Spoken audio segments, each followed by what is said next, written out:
അടുക്കളപ്രിയത്തിൻ്റെ പുതിയൊരു എപ്പിസോഡിലേക്ക് എല്ലാവർക്കും സ്വാഗതം. ഇന്നിവിടെ നാം തയ്യാറാക്കാൻ പോകുന്നത് വളരെ ടേസ്റ്റി ആയിട്ടുള്ള ശർക്കര പേരിയാണ്. അപ്പോൾ എല്ലാവർക്കും തന്നെ ഇഷ്ടമുള്ള ഒരു ഐറ്റമാണ് ശർക്കര പേരി. അപ്പോൾ ഇത് നമുക്ക് വീട്ടിൽ എങ്ങനെ തയ്യാറാക്കാമെന്ന് നോക്കാം. വളരെ എളുപ്പത്തിൽ തന്നെ നമുക്ക് ശർക്കര പേരി വീട്ടിൽ തന്നെ തയ്യാറാക്കിയെടുക്കാം. അതിനായി ഞാനിവിടെ എടുത്തിട്ടുള്ളത് 1 കിലോ നേന്ത്ര കായയാണ്. 1 കിലോ വലിയ കായ. ഇത് നന്നായിട്ട് മൂത്ത കായയാവണം. നന്നായിട്ട് വിളഞ്ഞ കായയാണെങ്കിലേ നമ്മളെ ശർക്കര പേരി നല്ല ടേസ്റ്റായിട്ട് വരികയുള്ളൂ. ഈ 1 കിലോ കായയ്ക്ക് ഞാൻ എടുത്തത് ഏകദേശം ഒരു 250 ഗ്രാം ശർക്കരയാണ്. അതുപോലെ തന്നെ നമുക്ക് അതിലേക്ക് കുറച്ച് ചുക്ക്, അതുപോലെ തന്നെ ജീരകം. ഈ ചുക്കും ജീരകവും നമുക്ക് നന്നായിട്ട് പൊടിച്ചിട്ട് മിക്സിയിലിട്ട് പൊടിച്ചതിന് ശേഷം വേണം ഇതിലേക്ക് ഇട്ട് കൊടുക്കാനായിട്ട്. പിന്നെ ഇത് വറക്കാൻ ആവശ്യമുള്ള വെളിച്ചെണ്ണ, ഞാനിവിടെ വെളിച്ചെണ്ണയിലാണ് വറുത്തെടുക്കുന്നത്. അപ്പോൾ നമുക്ക് ഇത് എങ്ങനെ തയ്യാറാക്കാമെന്ന് നോക്കാം. അതിനായി ഈ പച്ചക്കായ ഒന്ന് തൊലി കളഞ്ഞ് എടുക്കാം. അപ്പോൾ ഇത് എങ്ങനെ തൊലി കളഞ്ഞെടുക്കാമെന്ന് നമുക്കൊന്ന് നോക്കാം.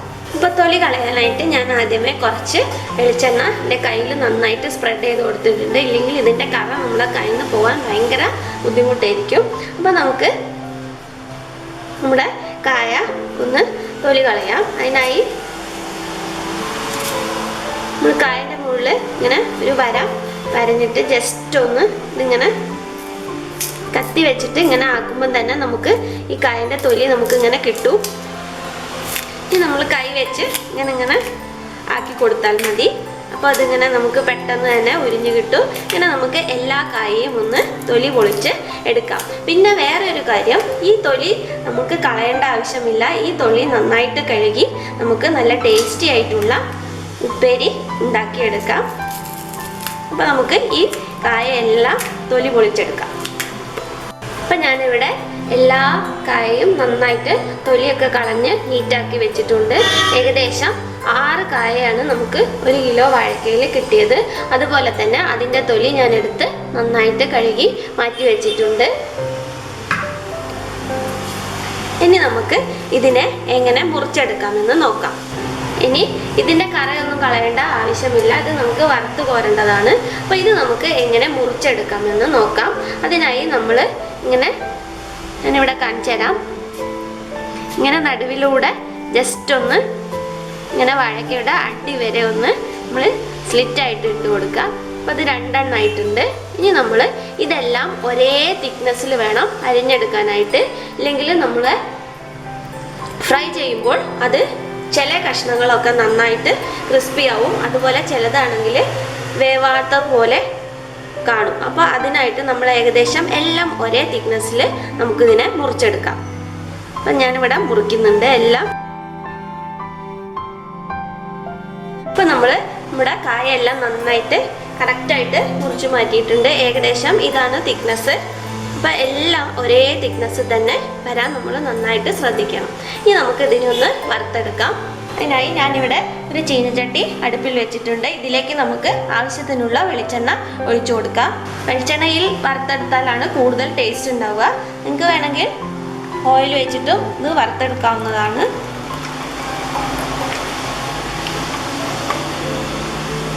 അപ്പോൾ നമ്മുടെ വെളിച്ചെണ്ണ നന്നായിട്ടൊന്ന് ചൂടായതിന് ശേഷം മാത്രമേ നമ്മൾ മുറിച്ച് വെച്ച കായ ഇതിലേക്ക് ഇട്ട് കൊടുക്കാവൂ. അപ്പോൾ നമ്മൾ തീ നല്ല ഹൈ ഫ്ലെയിമിൽ ഇട്ട് വെക്കണം. എന്നിട്ട് ഏകദേശം 1 മിനിറ്റ് കഴിഞ്ഞതിന് ശേഷം മാത്രമേ നമ്മൾ തീ മീഡിയം ഫ്ലെയിമിലേക്ക് മാറ്റിയിട്ട് വേണം വറുത്തെടുക്കാനായിട്ട്. അപ്പോൾ ഞാനിവിടെ ഹൈ ഫ്ലെയിമിൽ വെച്ച് എണ്ണ നന്നായിട്ട് ചൂടായിട്ട് വന്നിട്ടുണ്ട്. നമുക്ക് എണ്ണയുടെ മുകളിലൊന്ന് കൈ വെച്ച് നോക്കിയാൽ നന്നായിട്ട് ആവി വരുന്നതായിട്ട് ഫീൽ ചെയ്യും. ഇനി നമുക്കിതിലേക്ക് നമ്മൾ നേരത്തെ മുറിച്ച് വെച്ച കഷ്ണങ്ങൾ ഇട്ട് കൊടുക്കാം.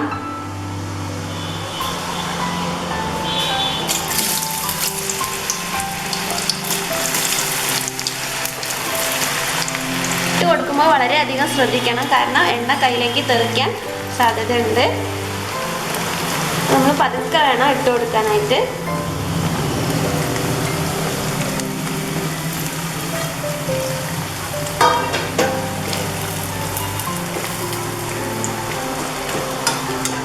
ഇനി ഏകദേശം 1 മിനിറ്റോളം ഇത് ഹൈ ഫ്ലെയിമിൽ തന്നെ കിടക്കണം. ഇനി നമുക്കിതിനെ ജസ്റ്റ് ഒന്ന് എല്ലാ ഭാഗത്തേക്കും എണ്ണ സ്പ്രെഡ് ആവുന്ന രീതിയിൽ ഒന്ന് ചെറുതായിട്ടൊന്ന് ഇളക്കി കൊടുക്കാം. അപ്പോൾ നിങ്ങൾക്ക് കാണാൻ കഴിയും അടിയിൽ എണ്ണയിൽ മുങ്ങിയതൊക്കെ നല്ല യെല്ലോ കളറായിട്ട് വന്നിട്ടുണ്ട്. അതുപോലെ നമുക്ക് എല്ലാത്തിനെയും ഒന്ന് എണ്ണ കിട്ടുന്ന രീതിയിലൊന്ന് ആക്കി കൊടുക്കാം. കൂടുതൽ എണ്ണ വേണമെങ്കിൽ ഒഴിക്കാം, പക്ഷേ നമ്മൾ ഈ എണ്ണ വീണ്ടും യൂസ് ചെയ്യുന്നതുകൊണ്ട് നമ്മൾ പാകത്തിനുള്ള എണ്ണ ഒഴിച്ചാൽ മതി, ഇല്ലെങ്കിൽ നമുക്ക് വേസ്റ്റ് ആയി പോകും എണ്ണ. അപ്പോൾ നമ്മൾ ഏകദേശം 1 മിനിറ്റ് ആയിട്ടുണ്ട്. ഇനി നമുക്ക് തീ മീഡിയം ഫ്ലെയിമിലേക്ക് മാറ്റണം, ഇല്ലെങ്കിൽ മേലെ മാത്രം കരിഞ്ഞു പോകും, ഉള്ളിൽ വേവാത്ത പോലെ ഉണ്ടാവും ചെയ്യും. അപ്പോൾ നമുക്ക് തീ പതുക്കെ ഒന്ന് മീഡിയം ഫ്ലെയിമിലേക്ക് മാറ്റാം.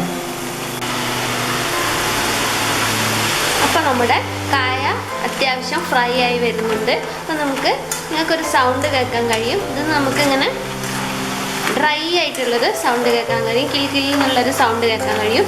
അതുപോലെ തന്നെ ഇതിൻ്റെ കളർ ലൈറ്റായിട്ടൊന്ന് ചേഞ്ച് ചെയ്ത് വരും, കുറച്ചും കൂടി ഒന്ന് ആവണം. അപ്പം നിങ്ങൾക്ക് കാണാൻ കഴിയും വെളിച്ചെണ്ണ കായെല്ലാം നന്നായിട്ട് ഷ്രിങ്കായിട്ട് പോയിട്ടുണ്ട്. അപ്പോൾ ഇനി ഒരു 5 മിനിറ്റും കൂടെ വെച്ചതിന് ശേഷം നമുക്കിത് വാങ്ങാവുന്നതാണ്. ഇപ്പം നമ്മുടെ കായ നന്നായിട്ട് മൂത്ത് വന്നിട്ടുണ്ട്. ഇനി വെച്ച് കഴിഞ്ഞാൽ ഇത് കരിഞ്ഞു പോകും. അപ്പോൾ കരിയാണ്ട് നന്നായിട്ട് മൂത്ത ആ സ്റ്റേജിൽ വേണം നമുക്കിതിനെ കോരി മാറ്റാനായിട്ട്. കരിഞ്ഞു പോയി കഴിഞ്ഞാൽ ടേസ്റ്റിന് വ്യത്യാസം വരും. അപ്പോൾ ഇതിനെ നമുക്കൊന്ന് കോരിയെടുക്കാം. നന്നായിട്ട്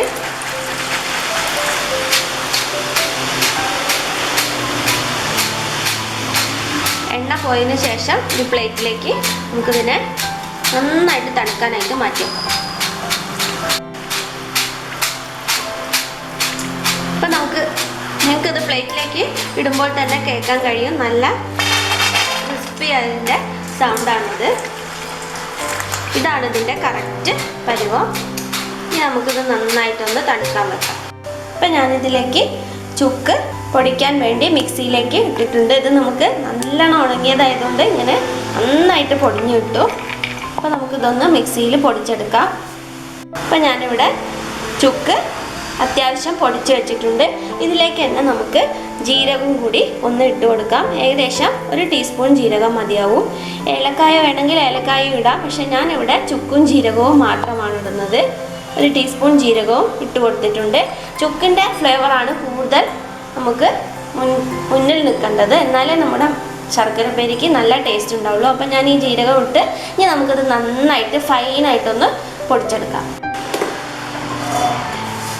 ഇപ്പം ഞാനിവിടെ ഒരു ചീനച്ചട്ടി അടുപ്പിൽ വെച്ചിട്ടുണ്ട്. ഇനി നമുക്കിത് ശർക്കര പാവാക്കാനുള്ളതാണ്.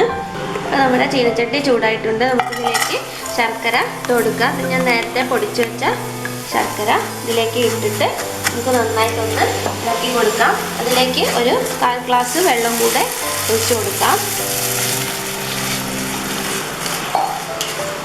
ഇനി ഇത് നന്നായിട്ട് മെൽറ്റ് ആയി കഴിഞ്ഞാൽ നമുക്ക് ഇതൊന്ന് അരിച്ചെടുക്കണം, കാരണം ഇതിൽ കല്ലൊക്കെ ഉണ്ടാകാൻ സാധ്യതയുണ്ട്. അപ്പോൾ മെൽറ്റ് ആവുന്നത് വരെ ഒന്ന് വെയിറ്റ് ചെയ്യാം. അപ്പോൾ നമ്മുടെ ശർക്കര നന്നായിട്ട് മെൽറ്റായി വന്നിട്ടുണ്ട്. ഇനി നമുക്ക് തീ ഒന്ന് കുറച്ച് വെച്ചിട്ട് ഇതൊന്ന് അരിച്ചെടുക്കാം. അപ്പോൾ ഞാൻ ആ പാത്രത്തിലേക്ക് തന്നെ ഒഴിച്ചിട്ട് ഇത് നമുക്ക് തിക്കാവുന്നത് വരെ ഒന്ന് ഇളക്കി കൊടുക്കാം. ഇതിൻ്റെ കൺസിസ്റ്റൻസി എന്ന് പറഞ്ഞു കഴിഞ്ഞാൽ നമ്മളിങ്ങനെ അത് തൊട്ട് കഴിഞ്ഞാൽ ഇപ്പോൾ ജസ്റ്റ് സ്റ്റിക്കിനെസ് മാത്രമേ ഉണ്ടാവുള്ളൂ. അത് ഒരു ത്രെഡിൻ്റെ ഒരു നൂല് പരുവത്തിൽ ഇങ്ങനെ തൊട്ട് ഇങ്ങനെ നൂൽ പരുവത്തിലാവുമ്പോൾ മാത്രം നമ്മൾ ഇതിലേക്ക് നമ്മൾ നേരത്തെ വറുത്ത് വെച്ച കായ ഇട്ട് കൊടുക്കാം. അപ്പോൾ ഇത് നന്നായിട്ടൊന്ന് ഉരുകി വരണം. അപ്പോൾ നമ്മളെ പാവ് കറക്റ്റായിട്ട് വന്നിട്ടുണ്ട്. അത് ചെക്ക് ചെയ്യാനായിട്ട് നമ്മൾ ഇളക്കിയ തവിയിലുള്ള പാവ് ജസ്റ്റ് ചൂടാറിയതിന് ശേഷം നമ്മളെ കയ്യിലൊന്നാക്കിയതിന് ശേഷം നമുക്ക് ഇങ്ങനെ ഒട്ടിച്ച് നോക്കിയാൽ അതിങ്ങനെ നൂൽ പരുവത്തിൽ ഇങ്ങനെ പൊങ്ങുന്നത് കാണാൻ കഴിയും. ഇതാണ് അതിൻ്റെ കറക്റ്റ് കൺസിസ്റ്റൻസി. ഇനി നമുക്ക് ഇതിലേക്ക് നമ്മൾ നേരത്തെ എടുത്ത് വെച്ച പൊടികളൊക്കെ ഒന്ന് ഇട്ട് കൊടുക്കാം. ചുക്കും ജീരകവും കൂടെ പൊടിച്ചതാണ് ഞാനിവിടെ ഇട്ട് കൊടുക്കുന്നത്. എന്നിട്ട് നന്നായിട്ടൊന്ന് ഇളക്കി യോജിപ്പിക്കാം ഇതിനെ.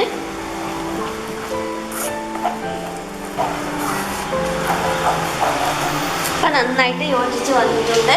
ഇനി ഇതിലേക്ക് നമ്മൾ നേരത്തെ വറുത്ത് വെച്ച കായ ഇട്ട് കൊടുക്കാം.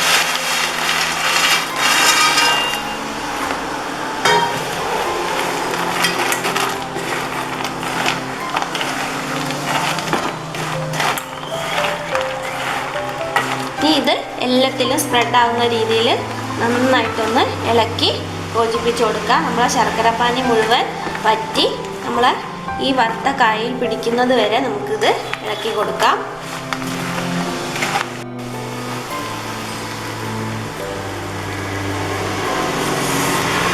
ഇപ്പം നമ്മൾ ശർക്കര നന്നായിട്ട് എല്ലാ പീസസിലും നന്നായിട്ട് കോട്ട് ചെയ്ത് വന്നിട്ടുണ്ട്. ഇനി നന്നായിട്ട് സ്റ്റിക്കി ആയിട്ട് വന്നിട്ടുണ്ട്.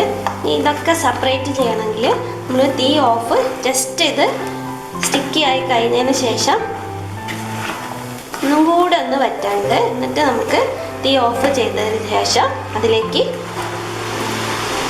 കുറച്ച് അരിപ്പൊടിയും അതുപോലെ തന്നെ കുറച്ച് പഞ്ചസാരയും കൂടെ ഇട്ട് കൊടുക്കാം. വറുത്ത അരിപ്പൊടിയാണ്. നമുക്ക് കുറച്ച് അരി വറുത്തിട്ട് മിക്സിയിലൊന്ന് പൊടിച്ചെടുത്താൽ മതി. ഞാനിവിടെ കാണിക്കാൻ വിട്ടുപോയതാണ്.